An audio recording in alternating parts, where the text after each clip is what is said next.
Всем привет, с вами канал Baltic Sales, и сегодня я нахожусь в Эстонии. Приехал я на одно предприятие, как вы видите, большое здание такое, у компании с большими амбициями. Это Excelsior компания, и сегодня я вам расскажу о ней.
Добрый день, с вами Ростислав, компания Excelsior Yachts, Эстония.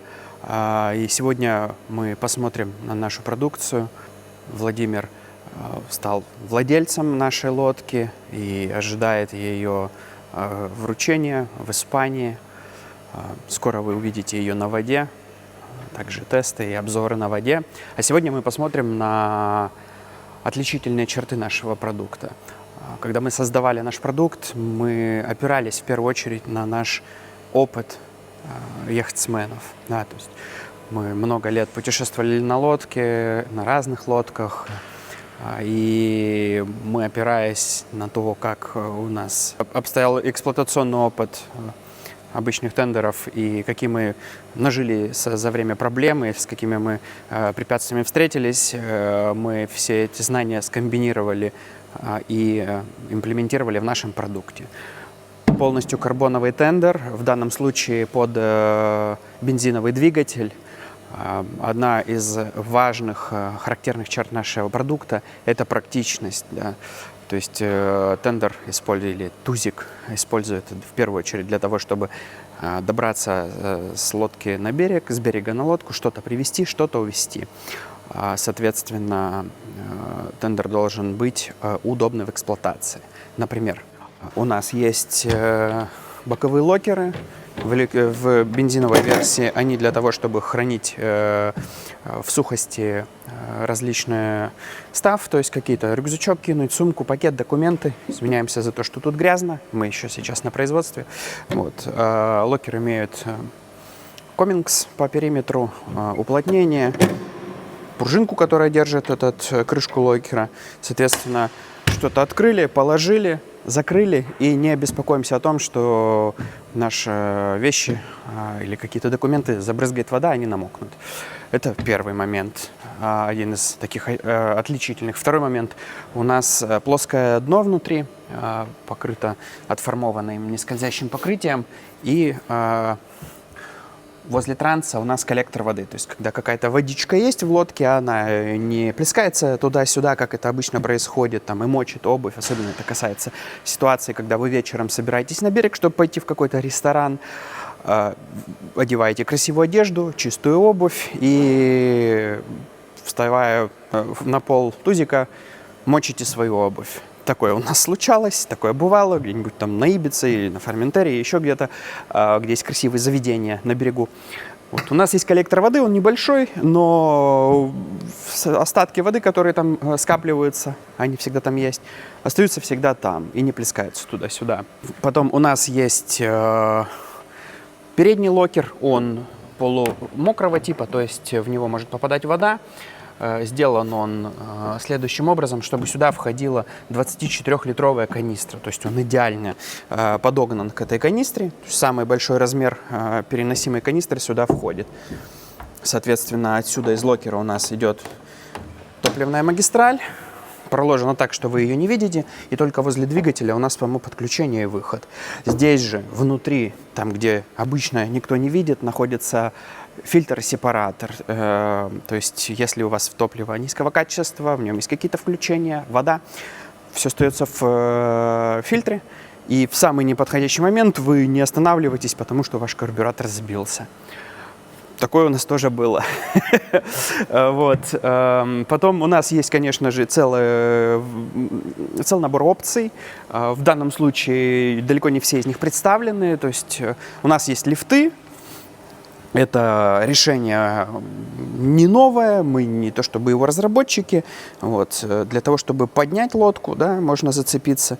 Если нам нужно что-то буксировать, мы просто веревочку вытаскиваем, вставляем ее в обратную сторону, можем что-то буксировать. Также это положение подходит для того, чтобы раскрепить лодку на палубе. Очень удобно. Само решение тривиальное. Здесь анодированная, из анодированного алюминия втулка с очень низким коэффициентом скольжения, то есть она не перетирает никак веревку. При использовании дайнима она становится примерно вечной.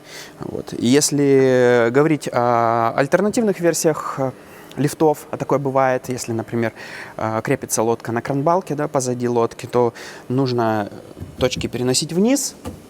И для этого мы ставим рым-гайки с двух сторон. Соответственно, точка закрепления переносится вниз.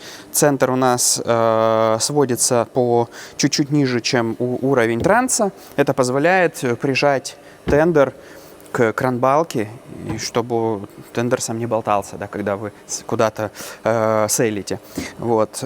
Если в этом случае у вас еще есть и колеса откидные, а мы их тоже ставим, в данном случае их нет, и, к сожалению, сейчас не могу их показать, мы только недавно отправили лодки с колесами нашим клиентам очередным, то, соответственно, здесь происходит закрепление этих колес, они снаружи, крепежи внутри, и на одни из болтов мы ставим, опять же, рымы, чтобы можно было подвесить тендер.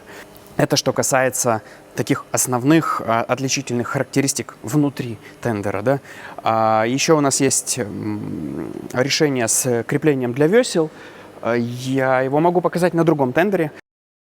То есть весла у нас можно закрепить либо в креплениях, это опциональное решение, по бокам баллонов. И так как те весла, которые мы предлагаем, разборные, если кому-то это не нужно, то можно их всегда разобрать и сложить в передний локер, они туда прекрасно входят. И у нас есть еще несколько решений касательно наружного убранства лодки. Соответственно, вокруг лодки есть мягкий фендер, бампер, назовите его как угодно. Это тот элемент, который постоянно изнашивается. Есть два пути решения этой проблемы. Либо мы обвешиваем наш тузик отдельными маленькими фендерами и так защищаемся от урона в дингидоках, при швартовках и так далее. Что не очень, по нашему мнению, удобно обвешивать маленькую лодку своими фендерами, их где-то еще потом нужно хранить, они пачкаются и так далее. Мы же сделали немножко по-другому. Основной нашей идеей было то, что мы эти фендеры не используем, а наш бампер, который идет по периметру, мы можем менять. То есть мы его особо не жалеем, он пачкается, царапается, становится грязным и так далее и тому подобное. Мы его в каком-то приближении держим в чистоте, протираем, но когда он износится и взорвется, мы его можем... Это не так уж и просто сделать, но это решаемый вопрос. Снять. Он на промышленном велкро, которое не боится ни воды, ни температуры, которое используется в самолетах, поездах и так далее. Ставим новый бампер, простыми движениями прикрепляем его. И вопрос решен полностью. На рынке решается эта проблема обычно приклеиванием нового бампера на клей. Мы решили, что это решение не очень практичное, особенно в контексте конечного пользователя, это, так сказать, не user-friendly решение. Вот. Наше же решение позволяет очень легко и просто поменять бампер на новый. И не беспокоиться о том, что через 2-3 года, а может там даже и через год, у кого какой режим эксплуатации, этот фендер будет иметь неприглядный вид. Вот. Также у нас есть два вида палубы. Это палуба с мягким покрытием, не скользящим. Мы можем его делать разного цвета, разного дизайна и так далее и тому подобное. Но также у нас есть и жесткое нескользящее покрытие, которое мы покажем. Капитан Герман тоже является нашим клиентом и ожидает отгрузки своего тендера, который уже полностью готов и в скором времени будет отправлен ему в Малайзию. Давайте посмотрим, как это выглядит. Вот, пожалуйста, это конкретно тендер Германа. У него нету нескользящего покрытия мягкого, у него оно жесткое, более утилитарное, его проще держать чистым. Если запачкали, то можно просто потереть щеткой. Во всем остальном это такой же тендер. Капитан Герман решил, что ему не нужны уключены, поэтому их нет. Если вы тоже не хотите уключены, без проблем мы сделаем без уключен. Ну, вообще, обычно все просят их поставить. Вернемся обратно к тендеру серого цвета, с которого мы начали. Ручки по периметру у нас сделаны из швартовочной веревки. Этому есть несколько причин. Причина номер один – они не ломаются, они не отрываются, они не рвутся. И если даже спустя какой-то очень долгий промежуток времени от ультрафиолета веревка развалится, вы всегда можете купить где угодно обычную швартовочную веревку 18-го калибра и ее поменять. У каждой ручки есть отформовка, ничего не торчит, ничего не пытается вам сломать ноги и так далее. Очень удобно, по нашему мнению. Снизу опционально можно поставить кильгард. Кильгард защищает лодку при выходе на берег, при вытаскивании самой лодки на берег. То есть не нужно там беспокоиться о том, что что-то где-то поцарапается. Или если вы где-то даже на что-то налетите, то он мягенький. Кильгард частично может уменьшить, либо вообще нивелировать какой-то урон. Спереди рым. Рым у нас кастомный. Как и еще несколько элементов из нержавеющей стали, рым позволяет тянуть тузик за собой. Собственно, почему тузик называется тузиком? Потому что его на поводке тянут за лодкой. Вот. Наш тузик не боится того, чтобы его тянули за собой при любых погодных условиях. Этот рым без проблем выдерживает огромную нагрузку. Он усилен специальными закладными в корпусе и дополнительными слоями карбоновой ткани. Без проблем выдерживает 5 тонн нагрузки. Вот. Еще касательно нержавеющей стали, у нас наши петли для локеров, для переднего и для боковых, также кастомные, сделаны были специально для этого тендера. Они полностью вровень с корпусом, ничего нигде не торчит, ничего не пытается вам сломать пальцы ног. Накладка на трансы у нас двух видов, либо серая, либо черная. Сейчас будет черная, закрывает полностью и снаружи, и изнутри, и сверху. Гель-код. Нужно это, конечно же, для того, чтобы при установке мотора, особенно когда вы ставите мотор стоя на якоре, и лодка болтается, чтобы ваш мотор не побил вам гель-код. Это очень важно. Вот. И еще из такого интересного, опять же, это обычное рыночное решение, но не у всех оно есть. Это дренажный клапан, который служит для слива воды. Он у нас не в виде пробки, а шиберного типа, то есть никаких пробок вставлять, скрепить как-то не надо. Подняли, открылся, опустили, закрылся. Очень удобно, очень практично. Из нашего опыта это лучшее решение, которое вообще бывает на рынке. Почему-то такое решение встречается крайне редко. И у нас оно было на ПВХ-тендере производства Mercury. Тендер весь развалился давным-давно, но решение нам запало в душу, поэтому мы его поставили и на свой тендер. А сейчас мы немножко расскажем о каких-то аспектах нашего процесса производства. На данном кадре вы видите довольно уникальную в этой нише машину.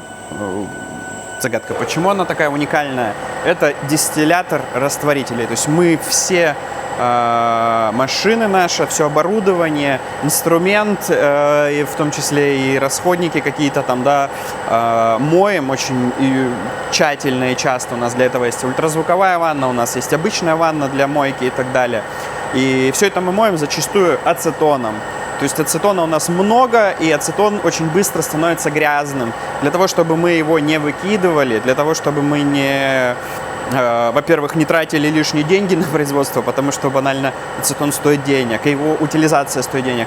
Плюс не засоряли окружающую среду, немножко беспокоились, как бы это иронично ни звучало в контексте композитных материалов, о окружающей среде. У нас есть дистиллятор, то есть это устройство, в которое мы загружаем грязный ацетон. Я могу показать, вот у нас есть тут небольшая бочечка с грязным. Заливаем ацетон вовнутрь. Ацетон нагревается и дистиллируется, все твердые осадки, краски, шпатлевки и так далее. Все остается внутри в специальном пакете, а чистый ацетон выгоняется наружу. Тем самым мы не экономим на чистящих средствах, мы все очень хорошо прочищаем, у нас с этим вообще никаких проблем. И это позволяет нам, как я уже сказал, немножко снижать стоимость нашего продукта, как и много других технических аспектов, которыми мы гордимся и посмотрим сейчас также. А сейчас мы находимся в окрасочном помещении. Здесь у нас находятся машины для нанесения полиэстерного гель-коута. Выглядят они следующим образом.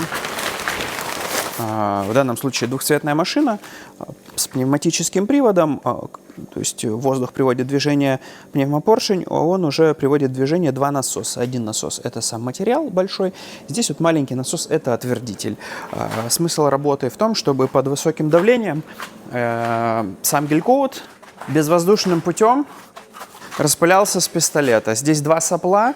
Сопло самого материала и сопло отвердителя. Они в воздухе в потоке смешиваются, и тем самым мы получаем смешанный двухкомпонентный состав, гель-коут, который падает, оседает на матрице и создает тот самый известный вот этот белый цвет в данном случае, который обладает, наверное, 90% всех лодок, яхт и так далее. Вот. Производство компании Wolfangel, Германия. Очень качественное оборудование позволяет нам получать наивысшее качество поверхности наших лодок. Здесь же у нас специальный механизм, который позволяет работать эргономично, то есть сами эти шланги подачи под высоким давлением, они очень тяжелые, пистолеты тоже имеют некоторую массу для того, чтобы было очень удобно и не тяжело физически держать все это, есть специальный штатив. Вот. На этом штативе у нас закреплено два пистолета, то есть мы работаем как минимум двумя цветами, цвет основной, цвет вспомогательный, черный, как паёл и внутреннее убранство переборок. Вот. И, соответственно, у нас для этого две машины.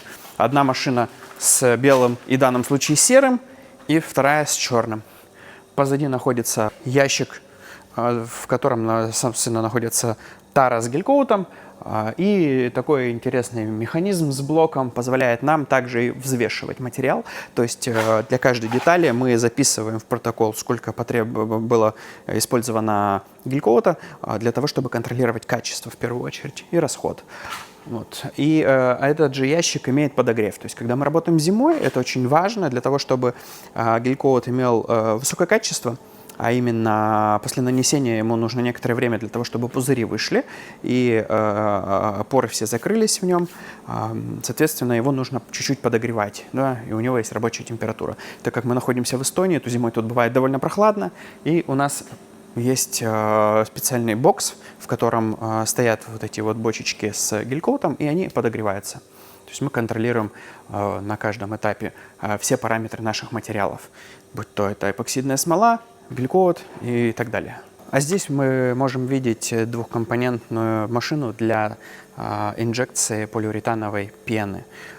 Полиуретановая пена морского исполнения с закрытыми ячейками заполняет внутренний объем между корпусом и паёлом.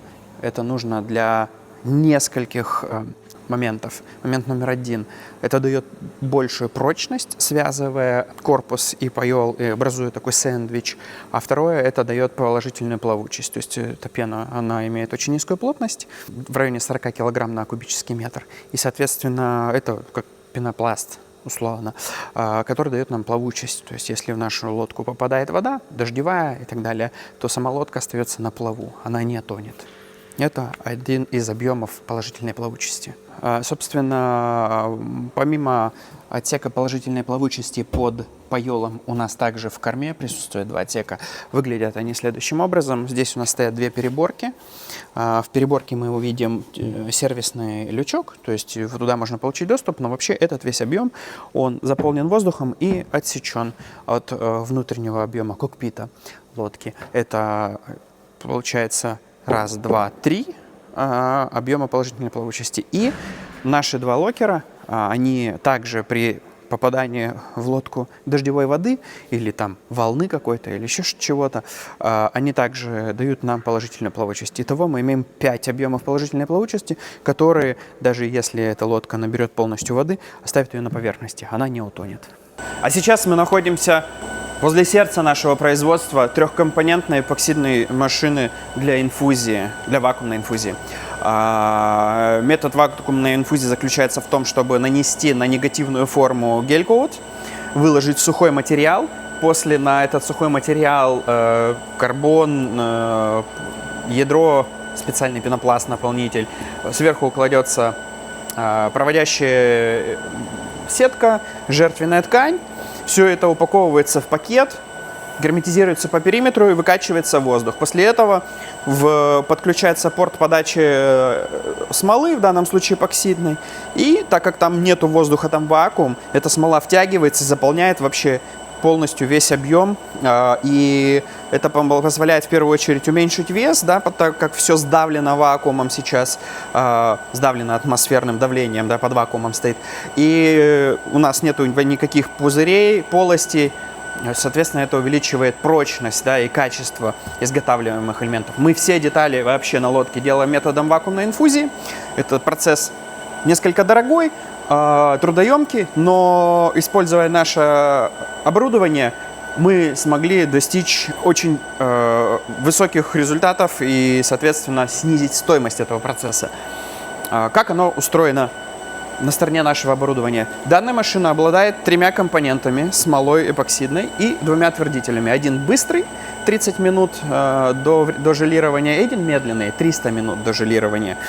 Эта машина комбинирует и сама смешивает уже запрограммированную в ней пропорцию, нагревает материал. Сейчас машина работает в режиме циркуляции, соответственно, каждый чан с материалом, который находится изолированно под давлением, он нагревается рубашкой водяной, и после этого включается циркуляция, материалы циркулируют и нагревается вся машина. Это очень важно для того, чтобы получить низкую вязкость. Низкая вязкость положительно влияет на скорость процесса инфузии и на качество растекания самой эпоксидной смолы в наборе. И это положительно влияет на 2 вещи: на стоимость процесса, так как мы снижаем время инфузии, и на качество получаемого изделия. Также эта машина полностью автоматически дозирует материал. Сейчас мы увидим, как это работает. Мы вводим нужный нам объем в литрах. Мы преконфигурировали буфер. Мы не можем всю смолу отдать за раз, так как если мы ее выльем в большой объем, при полимеризации смолы происходит экзотермическая реакция. Это, соответственно, нагревает материал. И нагрев материала опять ускоряет процесс полимеризации. Соответственно, если вылить много смолы за раз в какой-то объем, она вскипит, и инфузия пройти не успеет. Просто она сполимеризуется, и у нас получится большой объем очень специфичного мусора. Вот. Эта машина решает данную проблему тем, что следит за тем, сколько было выдано смолы в буфер, и этот буфер пока не опустел, машина ждет, смола впиталась, машина еще добавляет в буфер. Все это полностью происходит под вакуумом. Вот этот буфер, вот весы, которые показывают, сколько в этом буфере находится материала. Оно полностью подключено напрямую к машине, к смесителю. Соответственно, у нас все полностью изолировано. Мы сами никаким образом не взаимодействуем со смолой. Мы ее не трогаем руками, мы не можем дышать никакими испарениями. У нас очень чистое производство, и все контролируется компьютером. Соответственно, у нас исключены человеческие какие-то факторы, да, кто-то что-то неправильно на каких-то весах посчитал, неправильно замешал и получил брак. У нас таких проблем быть не может, так как наше оборудование все делает за нас. Нам нужно только его настроить, подключить, запустить и нажать кнопку начала инфузии, которую мы сейчас и нажмем. Мы выбрали объем. Сейчас мы будем делать инфузию корпуса модели 3.3. На него нужно 13,8 литра смолы. С учетом того, что часть этой смолы потом пойдет в отход, так как она остается в проводящей сетке, шлангах и так далее. Все настроено. Нажимаем кнопку. Кнопка «Старт». Машина сама полностью запускается. И на весах сейчас будет видно наполнение буфера. Буфер начал наполняться. Если посмотреть внизу, то видно, как это выглядит. Буфер — это просто пакет, в котором подключен шланг подачи и шланг, который засасывает материал уже в корпус. Далее идет разветвитель на 2. Буфер наполнился. У нас выставлено значение 2,2 килограмма. И видно скорость впитывания эпоксидной смолы в корпус. 2 порта. Это нужно для того, чтобы мы быстро могли пропитывать наш корпус. И вот видно, как происходит процесс. То есть смола втягивается и пропитывает материал. Машина сейчас включится вновь. Да, и сейчас машина наполнила буфер, отключилась и ждет, пока уровень в буфере упадет. Как только он упадет, а это происходит на данном этапе инфузии очень быстро, так как смола очень теплая и быстро потребляется лодкой, то буквально через каких-то 40 секунд буфер опустел, и на уровне 0,4 килограмма машина включилась и добавляет очередную порцию смолы. Итак, порциями мы заполним весь набор корпуса смолой. Ничего нигде трогать не надо, все само работает, а от нас требуется только контроль. Это в данном случае мы сейчас тут находимся аж втроем, так как снимаем это видео. А вообще в последние итерации мы включаем машину и идем заниматься своими делами. Тем самым, опять же, уменьшаем стоимость нашего продукта, не теряем время зря. Машина работает за нас.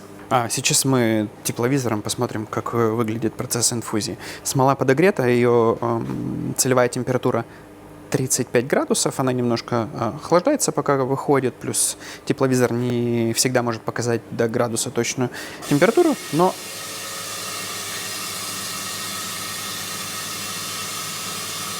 при этом мы видим, как смола протекает.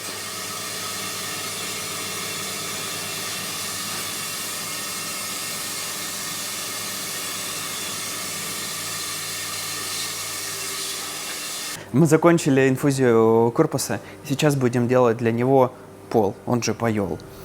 Стартуем.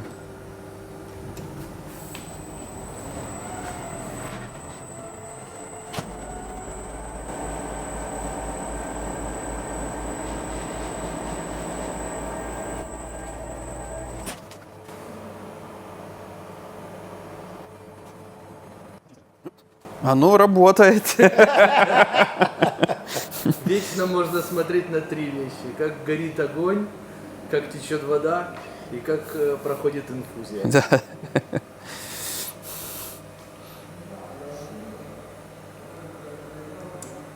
Ну, мы закончили инфузию.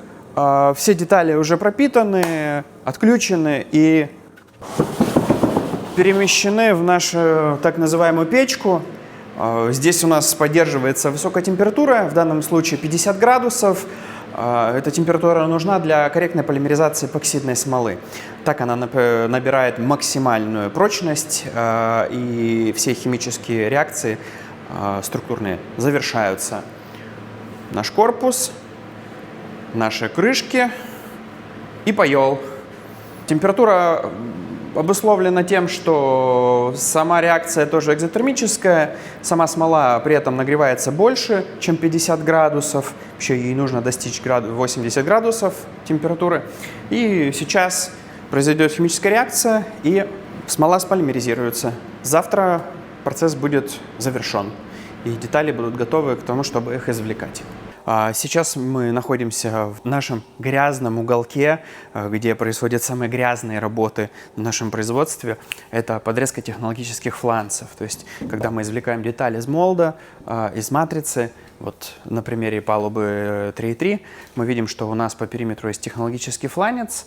На нем наш сотрудник делает специальную разметку, и после этого он все это срезает. Здесь у нас есть пылеудаление, вытяжка на улицу, потому что в процессе подрезки образуется такая очень вредная мелкодисперсная пыль. Вот, поэтому у нас отдельное помещение для этого. А это наша электрическая модель, размер 2,9, оборудована электродвигателем. В данном случае этот электродвигатель на 6,5 киловатт. Также у нас есть вариант 10,5 киловатт. Вот. В боковых локерах у нас находятся батареи, соответственно, слева и справа, что позволяет в первую очередь батареи защитить дополнительно. Сами батареи водонепроницаемые и способны работать во влажной среде. Но у батареи есть еще дополнительный контур защиты от влаги и прочих погодных условий неблагоприятных. То есть тут есть и мембранный клапан, да, если какая-то все-таки вода или сырость или конденсат тут скопился, то оно может испариться и выйти наружу, но не попасть вовнутрь. Вот. Соответственно, в этой лодке вся проводка уже проведена под палубой. Внутри вы ее не можете видеть. Единственный провод, который можете видеть, он только от блока распределения до двигателя. Вот. Также в лодке установлены уже зарядные устройства. Опять же, это не отдельный юнит, это уже интегрированное оборудование. И для того, чтобы перезарядить лодку, вам нужна только розетка 220 вольт. Соответственно, объем батареи 11,6 киловатт-часа, два зарядных мощностью 3600 ватт, соответственно, примерно за 4 часа вы можете полностью зарядить вашу лодку. Впереди у нас зарядный провод бухтуется, его можно полностью отсоединить, можно подсоединить другой. Это обычная однофазная розетка на 16 ампер. Также можно подключить и стандартную вилку Шуко. Для того, чтобы оставить лодку, можно было и уйти на зарядке. У нас есть специальный кабель-канал на крышке, то есть вы этот провод блокируете, и провод уже никуда не двигается, соответственно, и вода туда не может попасть. Поставили где-то в динге-доке или в марине, подключились и пошли заниматься своими делами. В это время лодка заряжается. Также у этой лодки есть блок управления. Блок управления выглядит следующим образом. Расположен возле мотора. Мотор подключается специальным высокоточным, очень мощным разъемом, защищенным под названием Розенбергер. Этот штекер безискровой, то есть как при подключении мотора у вас никакие искры не проскакивают. Также к блоку управления подключена дренажная помпа автоматическая, то есть как только уровень воды здесь повысится, она сработает и откачает эту воду наружу.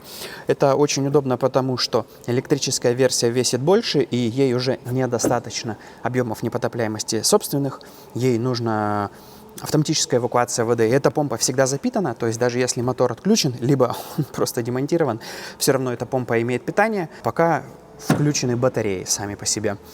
Также у нас в блоке управления есть секретка, то есть вы можете блок управления выключить и тем самым обезопасить свою лодку в некоторой степени от угона. Но даже если блок управления будет выключен, насос все равно получает питание. И если будет дождь или еще какое-то явление, да, в которое приведет к тому, чтобы попала вода, то, соответственно, насос с этими проблемами справляется и воду откачивает в автоматическом режиме. Как-то так устроена электрическая версия. Позволяет на одном заряде она идти примерно 2 часа в полный газ. И в зависимости от мощности мотора имеет возможность выходить на глиссер с разной нагрузкой. То есть, если мы говорим про 6-киловаттный мотор, то без проблем выходит на глиссер с нагрузкой в районе до 130 килограмм. То есть, человек может один взрослый ребенок, либо один взрослый. Если мы говорим про 10-киловаттный мотор, то без проблем выходит на глиссер уже с 2 людьми. И на глиссере эта лодка проходит в районе 2 часов, соответственно, при скорости примерно 14-16 узлов. Опять же, зависит очень сильно от нагрузки и от условий эксплуатации. Эта лодка проходит примерно 25-28, может быть, в очень хороших условиях и 30 миль, что позволяет ее эксплуатировать как обычную бензиновую, не беспокоясь о том, что через полчаса батарея разрядится, или не считая и не калькулируя каждую последующую минуту эксплуатации. Это то, как мы видим электропривод на тендерах. Есть только одна проблема с электрической лодкой. В отличие от бензиновой, боковые локеры заняты батареями, и, соответственно, здесь нельзя хранить пиво. Потому что в бензиновой сюда можно навалить льда и поставить и пиво, и вино. В один можно пиво с вином, а в другой можно рыбу. Вот. Засолить даже можно. А в электрической, к сожалению, такого нельзя. Но зато много электричества, можно поставить холодильничек. Можно всегда навалить льда и в отсеке непотопляемости. Будет просто не так удобно. А это наш тестовый образец покрытия гель-коата в черном цвете с блестками, с металликом. Вот. Выглядит довольно необычно. Это прихоть нашего клиента, который захотел себе черный тендер, и чтобы он был не очень маркий, да, потому что сам черный цвет по себе довольно маркий, было решено сделать его по технологии блесток. То есть у нас верхний слой, он вообще на самом деле прозрачный, и в него замешаны эти блестки, нанесены в матрицу, и с обратной стороны нанесен черный цвет. Он является базовым. Он также необходим для адгезии корректной, но и, соответственно, он дает нам фон черный. Мы можем делать это в любом цвете, конечно же, не только в черном, то есть и в красном, и в желтом, и блестки могут быть какого-то специфического цвета, и фон может быть специфического цвета, соответственно. То есть очень хочется синий, будет синий, очень хочется желтый, будет желтый. Захочется синий и желтый, сделаем сверху желтый, снизу синий. Ну что ж, на этом наша экскурсия по производству заканчивается. Хотелось бы поблагодарить Евгения, Ростислава за приглашение. Увидеть все это своими глазами всегда как бы преимущество по сравнению с остальными. И хотелось бы пожелать вам еще успехов, расти, чтобы все получилось. И вот это вот место свободное, которое на заднем плане, чтобы было уже занято, когда я в следующий раз приеду, 53-футовыми яхтами. А вы подписывайтесь на наш канал, не забывайте ставить лайки и обязательно комментируйте вопросы, какие у вас есть по производству данных тендеров, чтобы в следующем видео можно было бы взять новое интервью, и тогда ребята ответят на все интересующие вас вопросы. Пока! Всем пока! Всем пока!